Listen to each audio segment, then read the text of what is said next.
ئەوەی کە کوردستان جیا ئەکاتەوە لە هەر شوێنێکی دیکە ئەوەیەکە لە کوردستان وەک دەبینین پێکەوە ژیان یەکێکە لەو خاڵە سەرەکیانەی کە ئێمەی کوردستانیان زۆر شانازی پێوەکەین.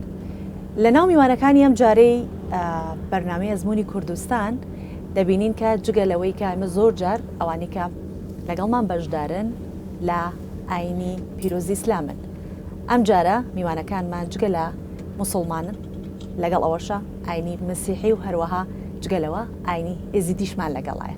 بۆیە دەمەوێت لەو ڕوانگەیەوە دەست بە گفتوگۆکانم بکەم لەگەڵ میوانەکانم کە ئێستا لەگەڵ یەک دوانێکیان قساکەم بێگومانێوازانم کە پرۆگرامەکەمان گەشتەکەی کەمێک کاتی ئەوێت لە درێژەی گەشتەکەمان لەگەڵ ئانی دیکەشا دەستەکەین بە گفتوگۆکردن.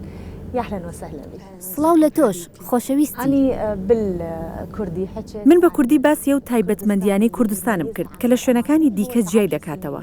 ئەویش پێکەوە ژیانی ئاشتیانەی نێوان پێکاتێ ئاینی و نەتەوەیەکانە. دەمەوێت تێڕوانینی تۆ لەبارەی پێکەوە ژیان لە هەرێمی کوردستان بزانم. کوردستان موجود.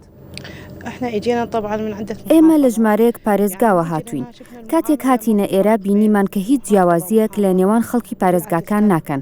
بە پێچەوانەوە مامەڵەیان لەگەڵمان لە شوێنە گەشتیاریەکان و بازاڕەکان زۆر جوان بوو. ئێمە تێبینی ئەوەشمان کرد کە هیچ جیاکاریەک ناکەن بەوەی کە ئەوان کوردن و ئێمە عەرەبین. لەگەڵ خاتو بوسەینە باسی پێکەوە ژیانی ئاشتیانەمان کرد کە بۆتە تایبەتمەندیەکی جاکەرەوەی هەرێمی کوردستان. ئێمە ئەوە دەبیستین. بەڵام دەمەوێت لە زمانی تۆوە وەک کەسێکی مەسیحی بیبیستم کە لە گروپەکە لەگەڵمانی و بەخێرهاتنت دەکەیت. دەمەوێت باسی پێکەوە ژیانی ئاشتیانە لە هەرێمی کوردستان بکەیت. طبعا كردستان أكيد تعامل ويا ناس هواية إذا كرد وإذا عرب. بگومان لە کوردستان مامەڵەکردن لەگەڵ خەڵک بە کورد عەرەب مەسیحی تەواوی پێکاتەکانەوە زۆر باشە. بینیمان مامەڵەکردن زۆر جوانە. ئێستا لەگەڵ بەر لە نزیکەی 20 ساڵ زۆر جیاوازە چونکە بیرکردنەوەیەکی مەزهەبی و تایفەگەری هەبوو. بەڵام ئێستا نا. ئێستا پێچەوانە بووتەوە. بەتایبەت لە کوردستان سروش زۆر جوانە. کاتی هاتی نێرە بینیمان چەندە گۆڕانکاری کراوە. لە کوردستان پەیوەندی نێوان کورد، موسڵمان و مەسیحی بەهێزتر بووە. پێکەوە ژیانی ئاشتیانە زیاتر بووە. دۆخەکە زۆر زیاتر بەرەو پێش گۆڕاوە. جیاوازەکە لەوەدایە کە ئەمن و ئاسایش لێرە زۆر زیاترە. پێشتر ئەمنیەت جیاواز بوو لە ئێستا. پێشتر پێکاتەکان ترسیان لە یەکتر هەبوو. بەڵام ئێستا وانە. ئێستا زۆر باشترە و هەمویان وەکو براوان خۆشەویستیان بۆ یەکتر هەیە. تۆ باسیەوە دەکەی کاتێک هاتیتە ئێرە لە چیدا هەستت بەو جیاوازیە کردووە؟ ئەو جیاوازیە بۆچی دەگەڕێنیتەوە؟ زۆرترین شت لە هەرێمی کوردستان کە سرنجی منی ڕاکێشاوە بوونی سیستم و ڕێکوپێکی ئەمنیەتە. ئەمانە زۆرترین ئەو شتانن کە ناوچەکانمان لە نینەوە و ناوچەکانی دیکەدا هەن. دەکرێت باسی ئەو سیستەمە بکەی کە تۆ ئاماژت پێدا؟ مەبەستم لە سیستەم و بوونی سیستمی هاتوچۆ گرنگترین شتە. واتە ڕەوتی هاتوچۆ لە هەموو ڕێگا و بانەکان بە سیستەم ڕێکخراوە. هەمیشە پیاوان زیاتر لە ڕێگاوبانەکان ورد دەبنەوە چونکە ئەوان شۆفێری دەکەن. ڕاستە وایە. يعني شوارع اللي بالكردستان ئێوە حەستان بە شەقامەکانی کوردستانە بەڵام ئێمان ناوچە شایخاویشمان هەیە. بەڵام بەگشتی هەمیشە حکوومەتی یاریمی کوردستان هەوڵ دەدات نەک تەنها بۆ هاوڵاتیانی کوردستان بەڵکو کەشێکی ئارام بۆ ئەو گەشتیارانەش بڕەخسێنێت کە سەردانی ئێراکەن. ئێستا لەم شەقامەی هەولێر بەرەو ناوچەکانی سەرەوە دەچین. دواتر ناوچەکان و ژینگەی کوردستانتان پێ نیشان دەدەم. نصعد بعد لفوق وراح أشوفكم أماكن وهم أشوفكم البيئة الكردستان.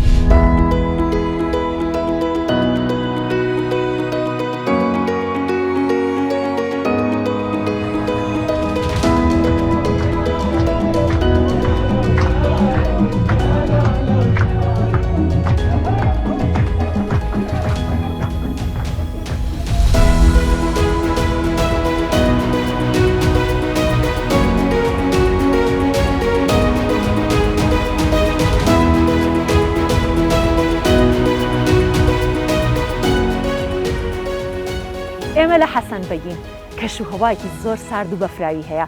میوانەکان لە ئەزموونی کوردستان ئەمجارە داوای ئەوەیان کرد کە بیان هێنمە ناو بەفر. هەرچەندێمە چەند ئەڵلقەیەکی دیکەشمان ناو بەفر هەبووە بەڵام میوانەکان پێیان خۆش بوو کە بیان هێنێ شوێنێک کە سەرکەشیشی تایە و لە حەسەن بەگ دەزانن ئەو جۆرە ماتۆڕانە هەن کە میوانەکان مەتوانن چێژێکی تایبەت لەو سەرکەشیە ببینن. بۆیە من سەدان لە میوانەکانم هێناوەتە ئێرە کە لەگەڵیانە گفتوگۆ بکەم لە میرناوە دەست پێکەم با خۆی زیاتر خۆی بناسێنێت. قبل کوشی بەسانی گلت اسمچ گلت میرنا. بەر لە هەموو شتێک من ناوی تۆم گوت میرنا. میرنا زۆر بەخێر بیت بۆ حەسەن بەگ.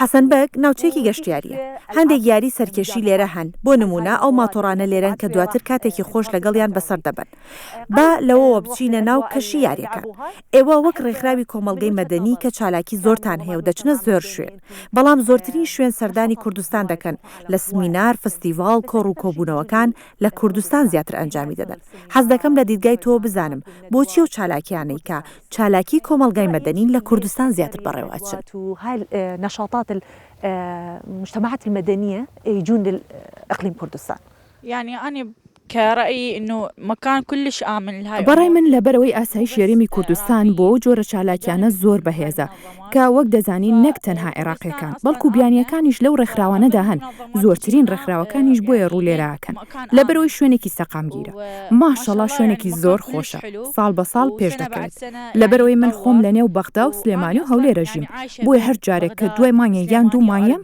بینا و تەلاری نوێ بینم يعني خلال شهر أو شهرين أشوف بناية جديدة إذا ميرنا أنتم هواة کاتە میرنا ئێوە زۆر سەردانی کوردستانەکەن دەچنە سلێمانی و هەولێر دوهۆک پارێزگاکانی دیکەش با بزانین کاتێک سەردانی هەر یەک لەو پارێزگانە ئەەکەی چ جیاوازیەکە بینیت چ لە ڕووی ڕۆشنبیری بێت ئاوەدانکردنەوە بێ پرۆژەکان بێت تێڕوانینی تۆ بۆ ئەمە چییە اللي موجود شلون أريد أشوف وجهة نظرك شنو يعني أنا صراحة عايشة بين بەڕاشکاوانە من لە نێوان هەولێر و سلێمانی و بەغاژیم بۆیە بە دڵنیایی و هەمیشە منیان لە هەولێرم یان لە سلێمانی هەولێر لەبەرەوەی پایتەختە پێشکەوتنەکانی خێراترن و لە سلێمانیش پێشکەوتن هەیە بەڵام من هەر جارێک بچم و دێمەوە بینا و تەلاری نوێ بینم دیکۆراتی نوێ بینم پاکوخاوێنی زیاترە بینم سیستمێکی زیاتری هەیە ئەمە هەموو سەرنجی ئێمە ڕاکێشێت بە تایبەت بوونی ئاسایش و ئەمانەوە بچینە ئەو شوێنە گەشتیاریانە کە پاکوخاوێنن بۆ نمونە ئێمە سەردانی زۆر شوێنەکەین بەڵام پاکوخاوێن نین بەڵام کوردستان پاکوخاوێنە مكان مو نظيف بس تلمسون الهاي نظافة موجود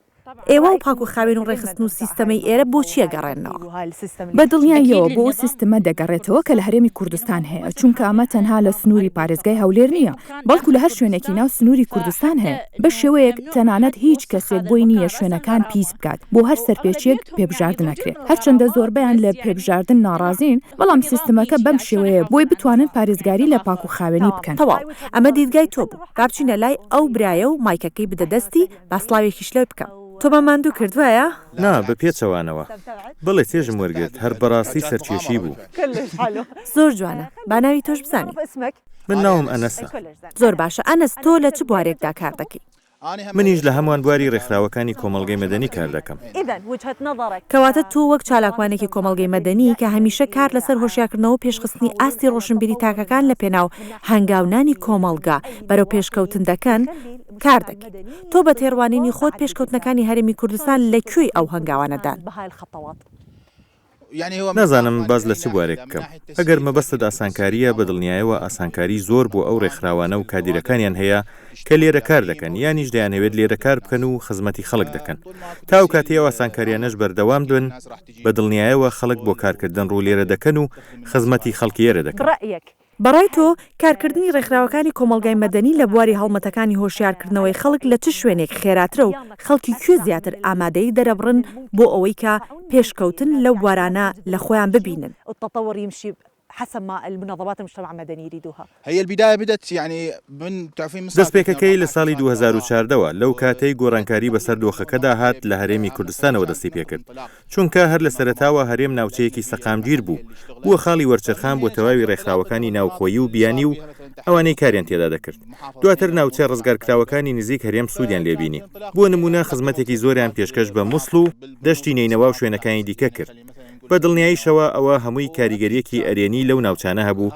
کە پرۆژەکانی تێدا بوون إيجابي بالمناطق اللي كان موجود بها المشاريع حبيت بعد أحكي وياك بس من زمان حەزەکەم هێشتا لەگەڵت بدوێم بەڵام ئەمیش لێرە دەمێکەوە وەستاوە ماندوو بوویت وایە؟ تعبتي؟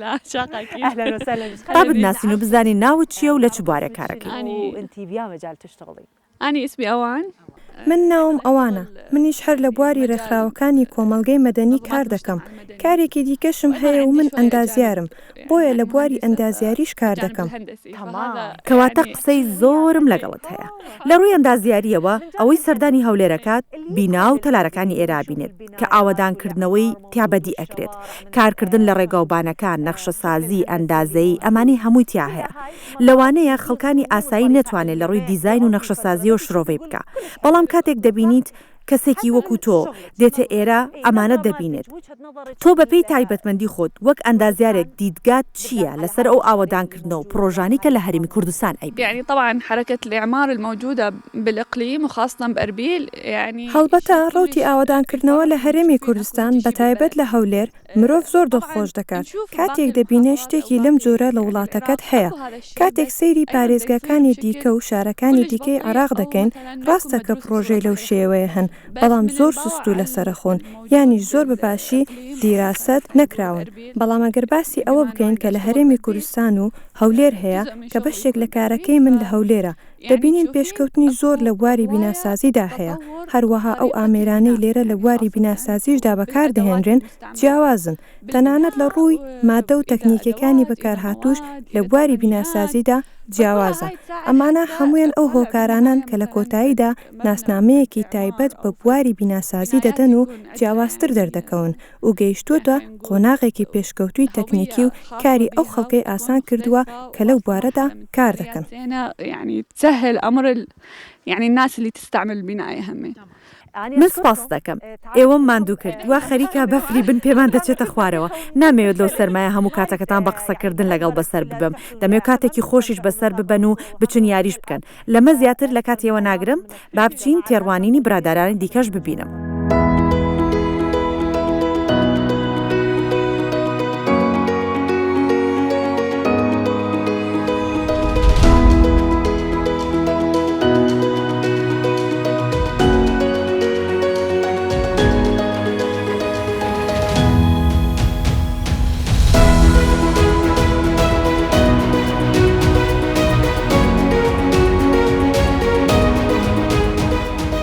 یەکێک لەو میوانانی کە ئەمڕۆ لە گروپەکەمان لەگەڵمانە جگە لەوەی کە لە ڕێکخراوەکانی کۆمەڵگەی مەدەنی چالاکی ئەکات ئەو مشریفی پەروەردەیشە لەگەڵ ئەوە حەزەکەم کەمە گفتوگۆ سەبارەت بە پەروەردە بکەین و جگە لەوە بە بزانین تێڕوانینی ئەم بۆ ئەزمموی کوردستان کە دەیبینێت لە هاتوچەکانی بۆ کوردستان چییە؟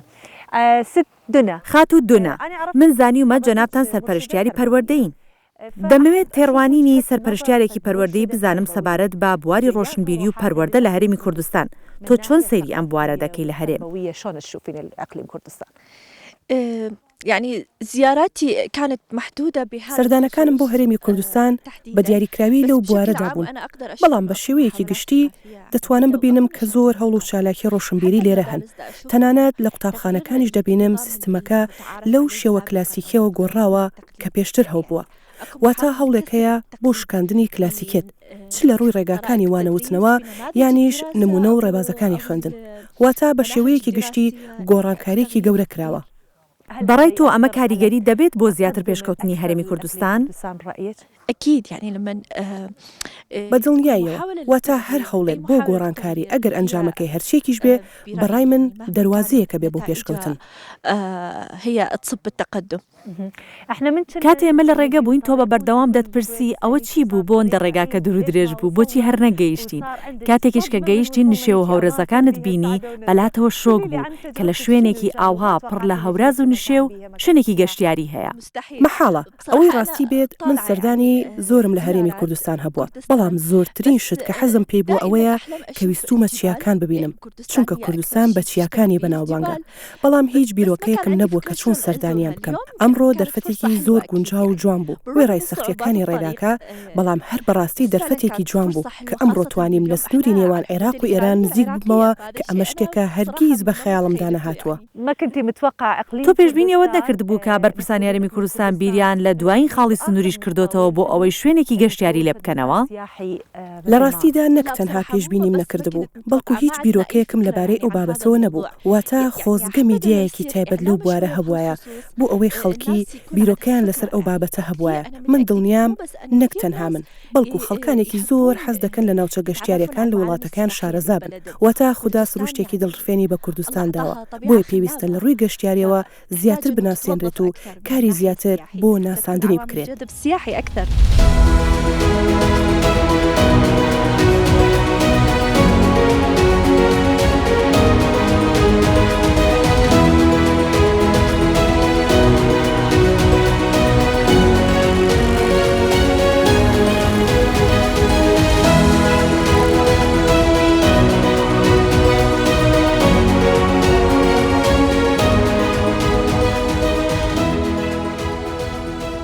پرۆژەی گەشتیاریە کە لێرە لە حەسەنبەگ هەیە بێگومانەوەی سەردانی ئێرە کردبێ ماتۆڕانەی بینیوە و یاریکی سەرنجڕاکێشە جگە لەوە سەرکەشیشە.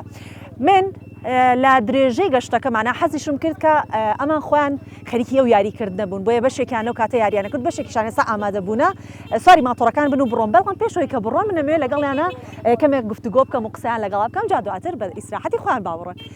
ئەهلان وسهلان بی. سڵاوتان لێبێت کاتێک دەمەوێت یەک بە یەک قسەتان لەگەڵ بکەم حەز دەکەم یەک بە یەک سڵاوتان لێ بکەم چونکە کاتێک بە گروپ هاتین لە ڕێگە لەگەڵمان ماندوو بوون تا گەیشتینە ئێرە پێم بڵێن یەکەم جارە ئەم ئەزمونە ئەبینن. أول مرة التجربة شلون كانت؟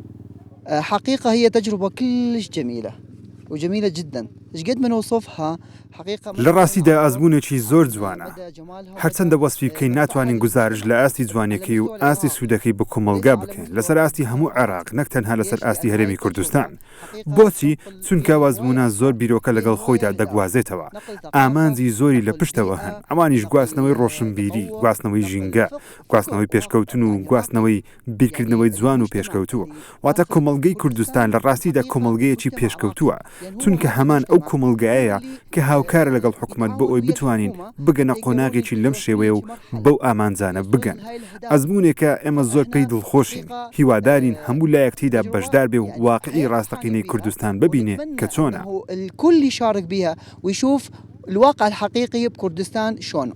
أنا الشيء اللي حبيت ويا حضرتك ئەو شتێک کە من حەز دەکەم قسەی لەبارەوە بکەم باسکردنی پێکەوە ژیانی ئاشتیانەیە چونکە جەنابەت لە پێکادەی برای زیدەکانمانی جا دەمەوێت باسی ئەو ئەزمونە بکەیت کە لە کوردستان دەیبینیت لە بواری پێکەوە ژیانی ئاشتیانە یەکتر قبولکردنی نێوان پێکاتە جیاوازەکان چۆن دەڕوانیتە ئەمە؟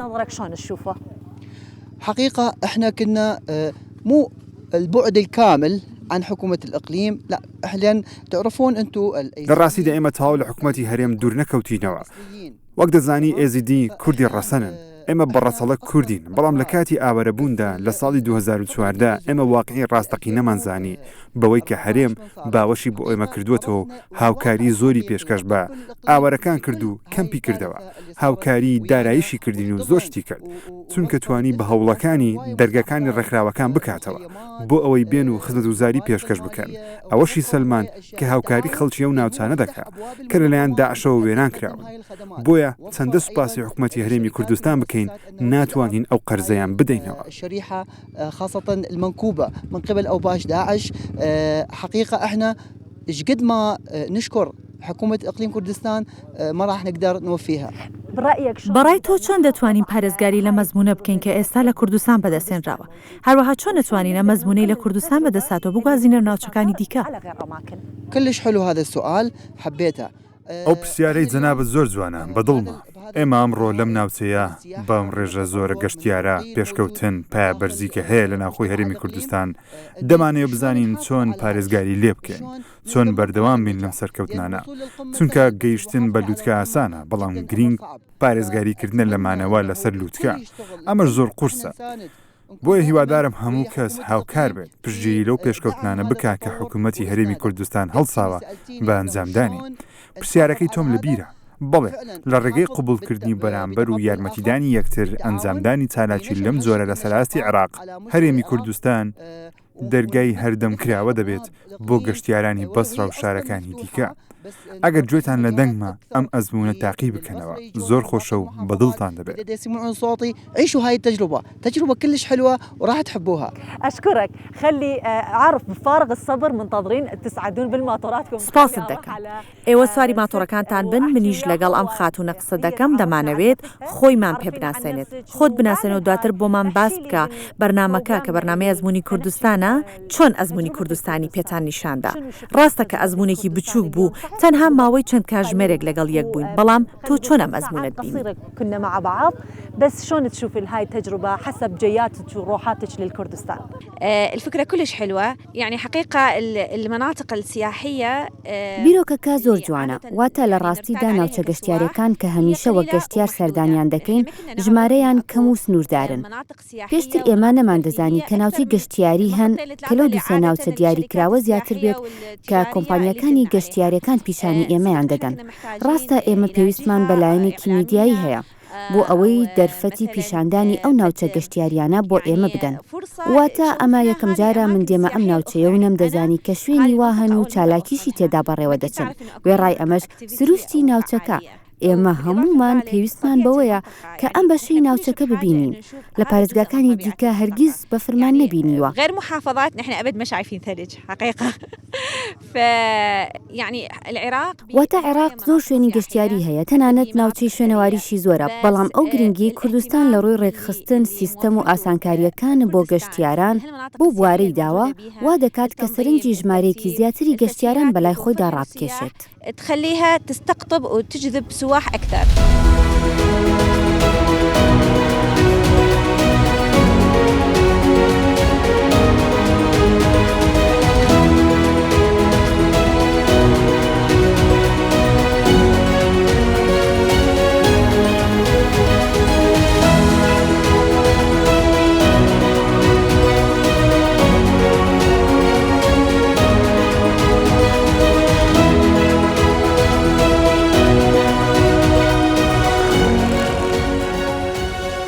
میوانەکانی ئەزموونی کوردستان خەریکی ئەو یاریە سەرکێشیانن کە لێرە لە حەسەنبەگ ئەنجامەدرێت. منیشتم با بێم و پێتان بڵێم کە پرۆگراممان لێرە ئەمڕۆ لە حەسەنبەگ کۆتایی پێهێنا. میوانەکان زۆر سەرسام بوون بۆ ئەزمونە کورتەی کە لە ماوەی ئەم چەند کاتژمێرە لەگەڵ میوانەکانم باسمان لێوە کرد. هیوایان خواست کە ئەم ئەزمونە بگوازرێتەوە بۆ ناوچەکانیان. زۆر سپاسی ئێوەکەین کە تا ئەم ساتە وەختە لەگەڵ ئێمەیا بوون. بۆ هیوایە کە لە ئەڵلقەیەکی دیکە لەگەڵ کۆمەڵە میوانی دیکە ببینەوە بە میوانی ماڵەکانی ئێوە. زۆر سپاس بۆ ئێوە کە لەگەڵمان بوون و خواتان لەگەڵ ماڵتاناوە.